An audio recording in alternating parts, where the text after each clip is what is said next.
Today, joining us to discuss the challenges of return to the office versus remote work, or the hybrid model of the two, is Elaine Smart. Now, Elaine's a transformation executive in financial services at DB Results. And Elaine has more than 30 years' experience in retail and investment banking and an in-depth understanding of the risks and challenges for that finance sector. Elaine has gained that experience working for the Royal Bank of Canada, the Canadian Imperial Bank of Commerce, Macquarie Bank and Westpac, and she was even a partner at KPMG in financial services. And whilst at Westpac, among other things, Elaine was responsible for managing the Consumer ES and GBU COVID Crisis Management Centre. Good morning, Elaine. Good morning, Michael. Now, what are some of the challenges facing these organisations for the return to work in 2022, combined with the work from home? Well, I think, I've been talking to a lot of our customers and doing a bit of research on my own around this particular topic. And it's of immense frustration for the executives in the financial services industry around how to get people back to the office. And what I'm here to talk about this morning is really actually what I think is really what we have to face into, which is we are never going back to the office as we once did pre the COVID pandemic. And I think we have to face into the fact that that is now the new reality, not just here in Australia, but globally. Has a lot actually changed, Elaine? Because I've had friends that are in financial services and they spend a lot of time on site at clients' premises and work sites. So what's actually changed?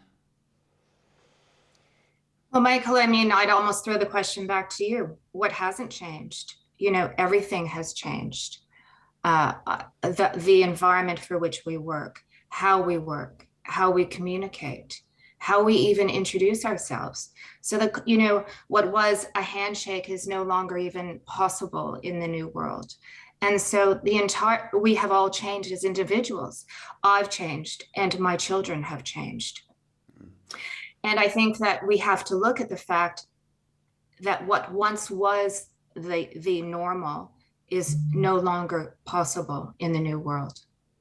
So is the office still relevant, or is the office actually dead now, do you think, Elaine? That's a good question. Well, I think there's different perspectives. I think there's executives, if you look at in financial services, some bank executives, CEOs, in fact, who are suggesting that everyone has to get back to the office. And then there's other individuals that would challenge that and say, no, we don't need to go back to the office. The office is dead. And the reason I say that is because there's different perspectives. Male executives saying that they need everybody back in the office is unrealistic. Myself, single mother, this has changed my life to be able to work from home and work in a hybrid environment. Go in for a few days to the office and meet customers, but also to be at home for the children. Yeah, I'm a single father also, Elaine. I've found the flexible work and the working from home a godsend to get rid of that commute and all of the other things. It also opens up the talent pool, where no longer do you have to live within a catchment area for those office. So and in fact, you'd even go as far as to say is, why did we ever go to the office 5 days a week? Why did we ever do that? Exactly. I think a lot of the times we've confused usual with normal. It may have been usual, but never should have been considered normal to spend 2 hours out of each day commuting to do our work. I couldn't agree more. Yeah. I couldn't agree more. Here we are. You're in Sydney and I'm in Melbourne, and this is facilitated through technology. What do you think is the drive to get back to the office, apart from obviously the vested interests in the real estate and commercial property and shop owners and coffee shops within those CBDs?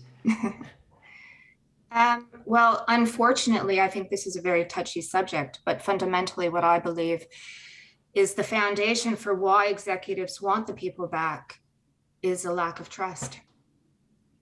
I think there are leaders out there that don't trust that employees are working as hard as they could be and believe in that old-fashioned line of sight management, and that people aren't working and taking advantage of working, or, sort of being home and working from home.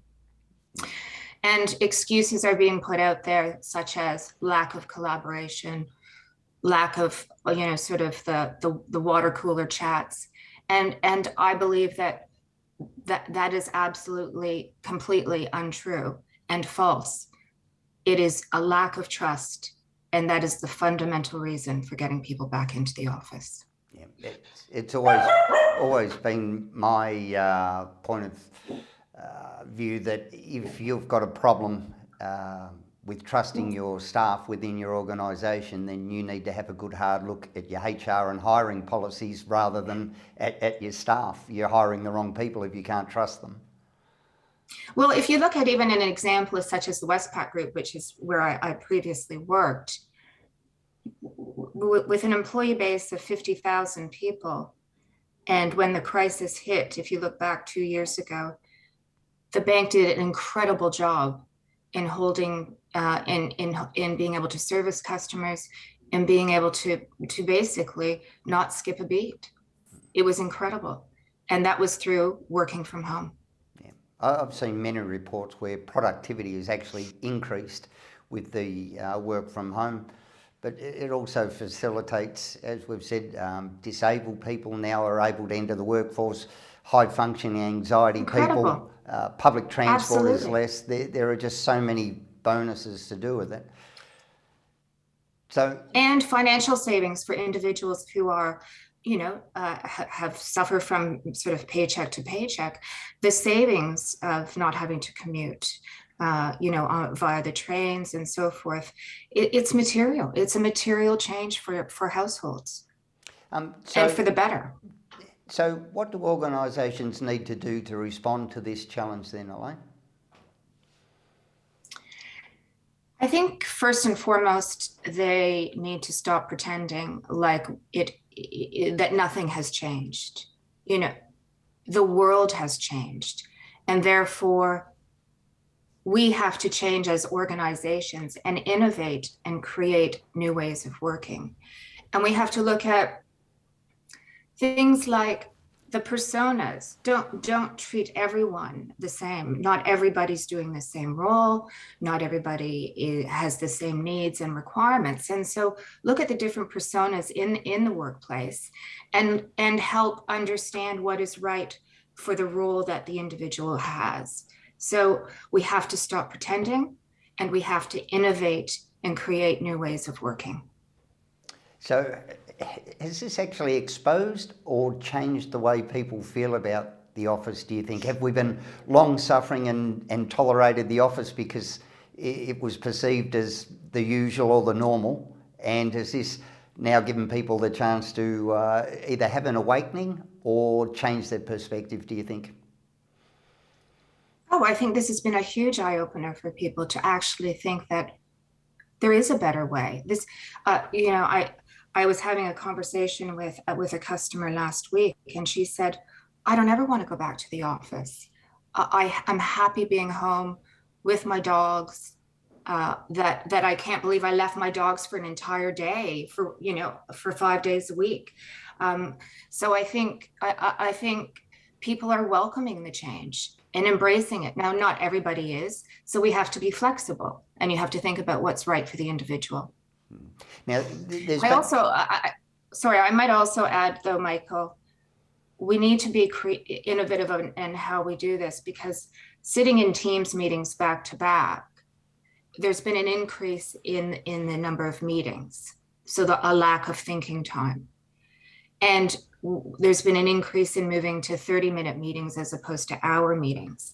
And research shows that it takes 9.5 minutes for you to be able to context switch. So you have to really look at how we work from home, because I don't believe that we've got it right yet. The back-to-back meeting way of working from home via Teams or Zoom is not the way we need to work moving forward. And so we need to be creative and innovative and figure out how to allow people to think, but also interact. It's also been a huge boon for the equality drive as well, with fathers being more involved and more present in the home. And to me, that's highlighted that it's not the misnomer of the lazy dad. It's just dad has been waylaid and out of the home more, but now he's home. I read a survey recently where 80% of fathers are actively considering changing jobs to facilitate the increased home environment that they've had during COVID.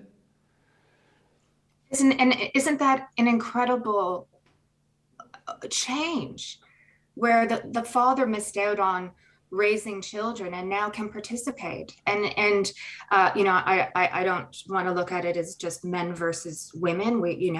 Everyone does their role in the household, but I do believe that men who are the income earners for a particular family miss out on years of all of the youth and the experiences of their children that happen when they are in the office.